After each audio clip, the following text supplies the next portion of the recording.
What's up, everybody? I am Viral Vinnie. I infect the internet for useless opinions, and E3 is officially over. It's done, it's closed, it's in the record books. Now comes the endless bumps of debating who had the best presentation, what was this a pre-rendered trailer, what games are coming out and when, and all that other fun, boring stuff. But you know what? I thought this year, seeing how well E3 went, I would join in the conversation too. But I really don't feel like doing about what was the best PlayStation game or which game won E3. So instead, I figure I'd do something a little more different and talk about the top 5 game reveals of E3. Now, this doesn't necessarily mean games that we didn't know about or what had the biggest trailer or set piece or whatever. It's more, what are the standout moments that we'll remember going forward in the future from this? What will be the Final Fantasy VIIs, or the Kingdom Hearts, or the Last Guardian, or the Shenmue, or other PlayStation stuff that makes me show that I'm not a fanboy at all.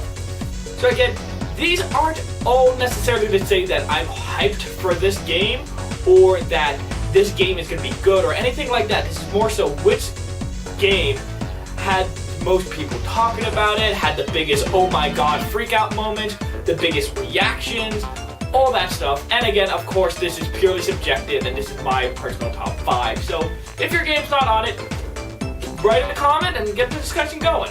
But with all that other preamble out of the way, let's get into the nitty-gritty and talk about the best showings of E3.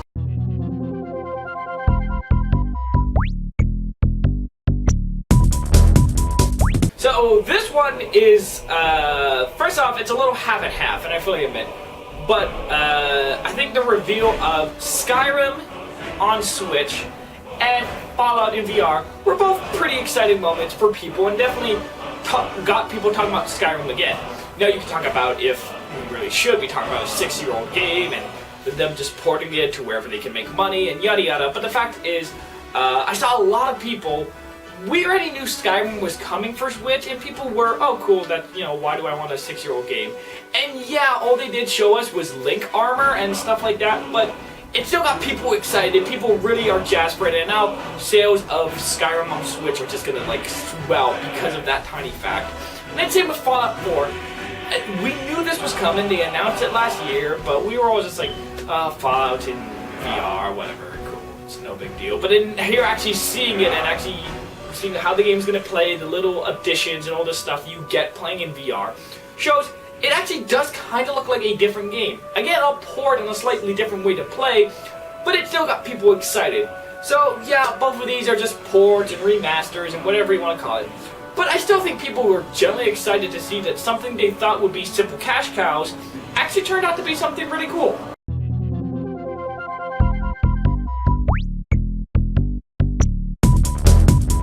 A Way Out. So this one is not necessarily, again, amazing trailer, mind-blowing, all that stuff, but it's more so I think that, first off, it was the main standout from EA, because we knew Battlefront was coming, we knew FIFA and Madden and all that other stuff, and for the most part, people were good. They were happy with the Battlefield trailer, but they were just like, oh cool, this is more of the same.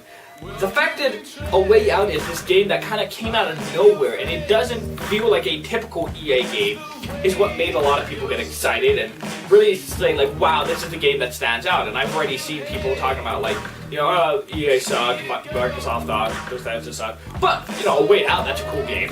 And it's definitely a unique game. And I would love to see EA do more of this because honestly, I appreciate what they were trying to do with Fee and Unravel and all those other games, but it felt a little bit too pretentious. Like, look how non-corporate we are. Look at all the indie games. And this is more a straightforward, this is just an action, standard gamer game. But yeah, so, not an amazing trailer, not an amazing reveal, but more so what it represents for EA is why I think it stands out so much for people.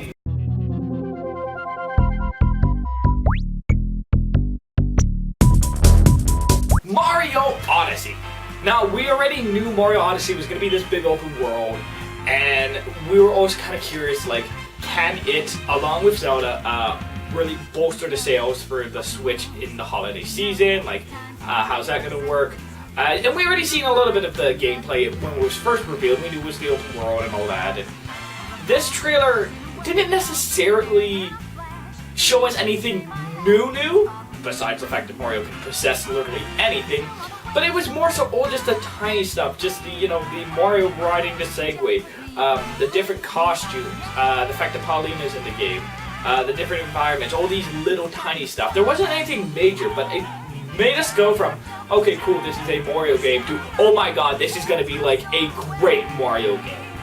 And the fact that, again, we could go from, I was pretty hyped, to, oh dude, this game is going to be amazing, should not be underplayed. So the fact that, we've all went from, Mario Odyssey to Mario Odyssey can't be ignored. And again, you've got Mario turning into a T-Rex, and that's just always awesome.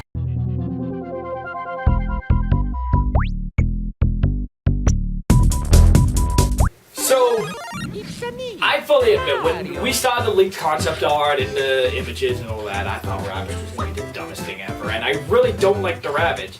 And to this day, I still don't like the Rabbids.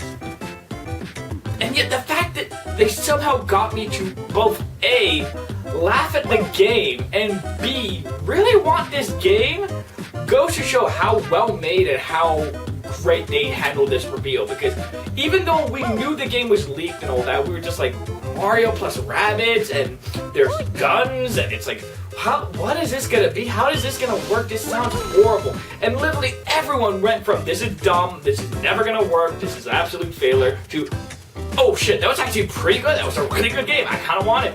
Even myself, like I said, I hate the Rabbids. They're just Minion ripoffs or Minion prequels, whatever you want to get into the semantics. Fact is, they're really annoying. I laughed like 3 or 4 times. I love the part with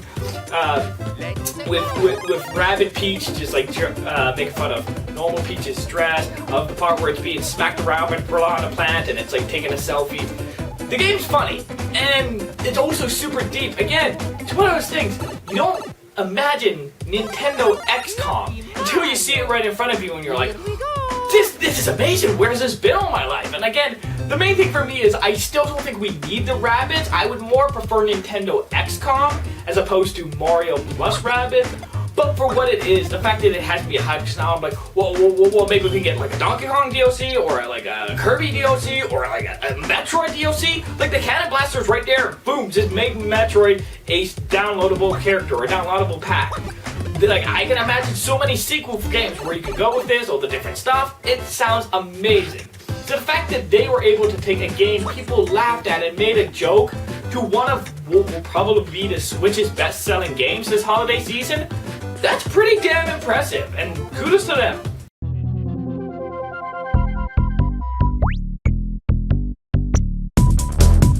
So again, these games are in no particular order, and like I said, it's more so less judging about how great the game's going to be or how good the trailer was, and more specifically, the impact and the way people felt about its reveal. And the fact is that for Beyond Good and Evil 2, this was kind of the modern day Duke Nukem. Oh, it's never gonna come out. It's been in gestation forever. It's dead. Nobody cares. Yada yada. And the fact that, again, a game I really don't care about, they were able to just they went all guns blazing. Like now, again, you can get into the nitty gritty of, well, that's just a cinematic trailer. The game's not coming out. They need help with the production. Yada yada. All that other stuff. The fact is, I don't think any other reveal at E3 had the internet so happy and joyous together and like go, whoa, I can't believe this has happened. We wanted Metroid Prime and we're surprised we got it, but it was one of those things like, where is it we expected? Beyond Good and Evil was like, we were just like, yeah, we never see it. We always make that prediction every year, but we didn't think it's really going to happen. It was really Ubisoft's Last Guardian. So the fact that it came back and it actually is something that only is coming back but looks good and got people to cry, and the fact that the developer got on the stage and before he even like said any other word, he just like, broke down and said like, hey, I've been working on this game for 15 years and I've still got a way to go, but it feels really good to say we're getting closer.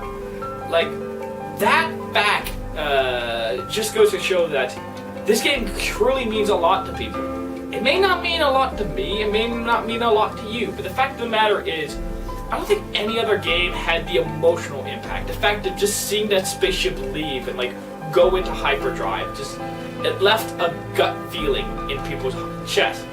And that's necessarily why a lot of people said early on that Ubisoft won E3 was for Beyond Good and Evil.